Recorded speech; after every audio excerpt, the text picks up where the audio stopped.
అబద్ధాలు చెప్పు మాకు నువ్వు. నేను డాక్టర్ వస్తాను ఇంటికే పంపిను మేడం నేను మార్నింగ్ 6 లేసి వాడికి టిఫిన్ చేసి లంచ్ చేసి టిఫిన్ ఈరోజు ఇడ్లీ సాంబార్ చేశాను మేడం. స్నాక్స్ ఏం పెట్టావు? స్నాక్స్ వచ్చి డ్రై ఫ్రూట్స్ ఎప్పుడైతే డ్రై ఫ్రూట్స్ తెచ్చుకోద్దు, ఓన్లీ ఫ్రూట్సే. అవునా సరేలే మేడం, టుమారో నుంచి ఫ్రూట్స్ పెడతాము. బట్టర్ మిల్క్ ఏం తెచ్చుకో, లెమన్ జ్యూస్ అయినా తెచ్చుకో. ఓకే మేడం, రేపు నుంచి పెడతాం మేడం. మేడం అంతకుముందు అంతా పెడుతున్నామా లేదా మేడం చెప్పండి. వేసేయండి మేడం. ఆపు వేసేయండి మేడం. సరే బాగమ్మా, నువ్వు ఎవరు నువ్వు? సరే ఇప్పుడు నన్ను ఆడ నుంచి ఎందుకు పిలుచుకొచ్చారు ఫాస్ట్గా?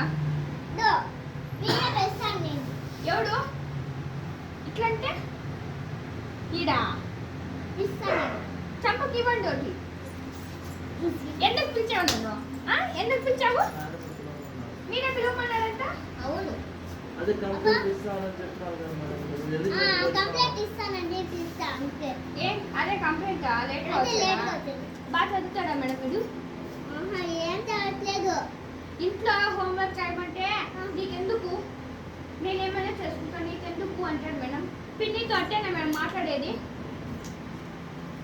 ఒక పాప చిన్న పాప సన్విక అని ఉంది మేడం, ఆ పాపకి 6 వరకు టేబుల్స్ వచ్చు. ఆ పాపతో కూర్చొని చదువుకోపోరా అంటే వేస్ట్. టేబుల్స్ రాదు, 1 టేబుల్ రాదు. అడుగు ఓవరాక్షన్ చేస్తుంది. ఆ పాపతో నేను కూర్చొని అంటాడు. ఏం మేడం ఆ పాప ఓవరాక్షన్ చేస్తే చదువు వస్తుంది కదా ఇప్పుడు వీడికి? ఏం రాదు.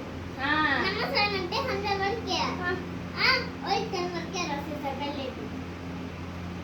ఇంకా రాపి సరేనా?